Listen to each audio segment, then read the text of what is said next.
Oh, it's Justin! Hey! Garrett, how are you? What's up, Coach? It's squishy. I assume you trained for the World? Yes, sir. We're not as strong as what we used to be. You gotta get better at this part of the job. I'm a national champion.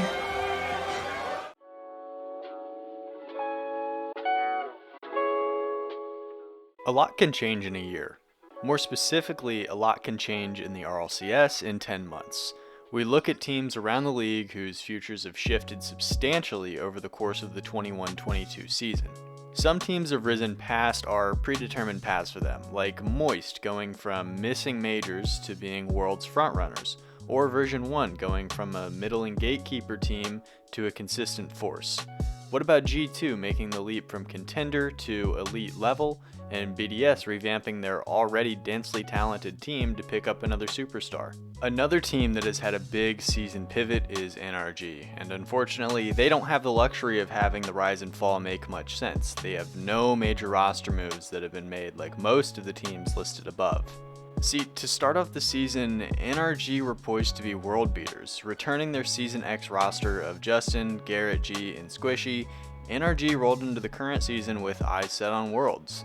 Being the only team in the field consisting of 3 former world champions, this squad was packed with experience, skill, and comfort level playing with one another.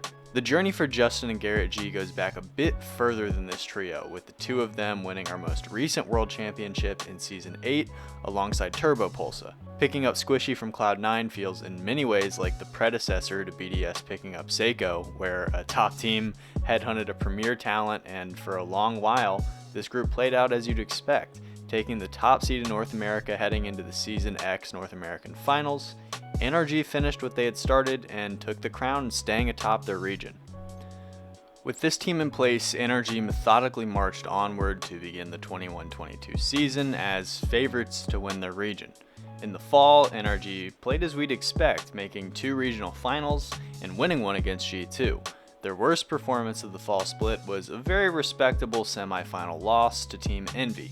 Capping off the first split, NRG looked exceptional in the first LAN back in over 2 years. While many veteran players didn't get the expected boost that would come with being on a LAN previously, NRG did not have this problem. They easily dispatched of hot teams like Sandrock Gaming and FaZe in the playoffs to cement themselves in a classic North America versus Europe top dog matchup against BDS.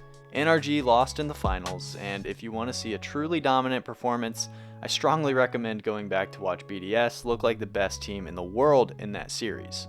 The winner split brought a fresh perspective to NRG, who seemed as though they knew they still had work to do. Resting on their laurels wouldn't be productive here, as they had been challenged more than they thought in Sweden by teams like Endpoint and Era Eternity. There are 2 ways to look at the winner split for this team. On one hand, NRG made all 3 regional grand finals and won the first one against Space Station Gaming.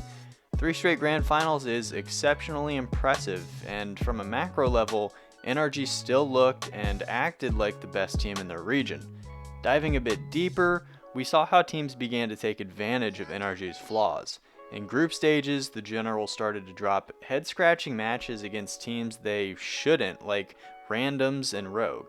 NRG began to see that their methodical playstyle was sometimes countered by aggressive teams willing to fly around the pitch and cause chaos.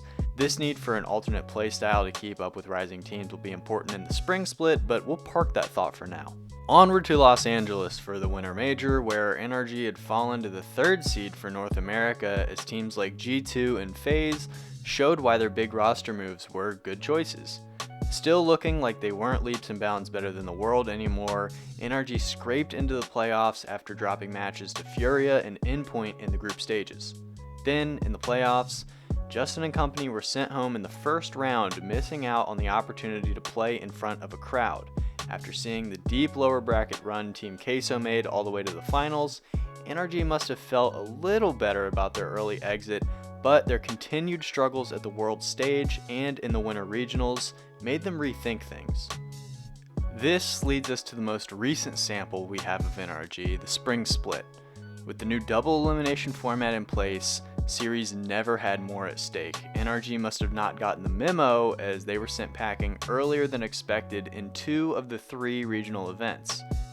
Ultimately, NRG missed out on even attending the spring major, a true low point for the members of this team whose expectations for themselves and those of their fans were much higher than this. Unpacking why NRG's season turned on its head is a tough task, but if I had to point out a few key elements, I'd name the following. In the spring, after another poor performance, Justin took to Twitter to post a twit longer about NRG, trying to adjust their play style. This is difficult to do for any team, and most difficult to do in the spring format where double elimination is not forgiving to trial and error. So after looking like kings of their region in Season X, and through most of fall and winter splits, spring was a slog for this roster. NRG racked up losses against Complexity in version 1 and narrowly escaped a series against a crew. They were also swept by teams like Torrent, Ghost, and Rogue. Ultimately, NRG missed out on even attending the spring major, a true low point for the members of this team whose expectations for themselves and those of their fans were much higher than this. NRG are battling with where they stand as the guard potentially changes across the RLCS. From a top team tournament in and tournament out, this roster might have their best days behind them, or they have just caught the brunt of some hot teams taking advantage of NRG starting out slow. In any case, this team has some things they need to work on to improve their odds at Worlds, where I still have high hopes of their chances. It feels as though NRG has a lot of pressure going into Worlds, and to some extent they do. Of course there is pressure to show you're still a competitive team and ensure keeping this roster together long term makes sense. The RLCS moves quick, and while I don't think a poor performance here would warrant a shake-up after a tremendous start to the year, this is just how things go sometimes. In lists I've seen from fans discussing who will be the top odds teams to win a world championship, rarely have I seen NRG mentioned. Even pro players like Beast Mode are pretty much writing off their chances to win this thing. In many ways, Pro Rocket League is about how you feel mentally. Do you have a fast car? Are your mechanics clean? Are your settings correct? The other facet of this mentality is how much stress you apply to yourself and to the situation you find yourself in. NRG will certainly be applying pressure from their own expectations in this situation, but perhaps in a glass half full kind of way, not having fans expect you to roll through an event like this may be a benefit. All of this said, what it really boils down to is this is a massive event for NRG to prove that this is still a team worth keeping together and fearing long term. But these are just my opinions. What are yours? Let me know in the comments below. Thank you all for watching, and until next time, take it easy.